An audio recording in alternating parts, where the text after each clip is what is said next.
Welcome to Sweet Life Beat Life. We hope this video helps. You begin after cleansing and light moisturizing so the primer spreads evenly. Use a pea-sized amount of color corrector and dot it where you need neutralization. Once done, warm the product between your fingers or sponge. This thins the formula and helps blend. Apply sparingly.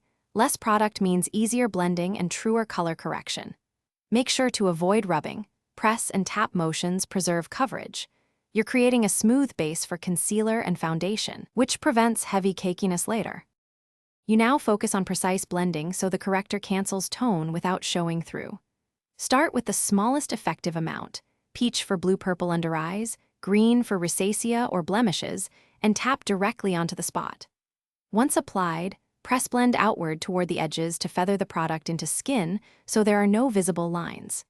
If the discoloration persists, add incremental thin layers rather than one heavy coat, because thin layers melt into concealer better and maintain natural skin texture.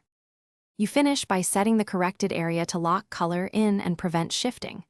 Once the corrector is blended, press a light dusting of translucent powder or a very thin concealer layer to seal it. This prevents the product from moving under foundation.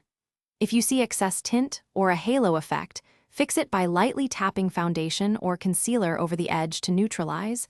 Avoid scrubbing. A key troubleshooting tip: if the corrector looks obvious, reblend with a damp sponge and remove excess product. Thanks for watching. Consider subscribing if we helped you.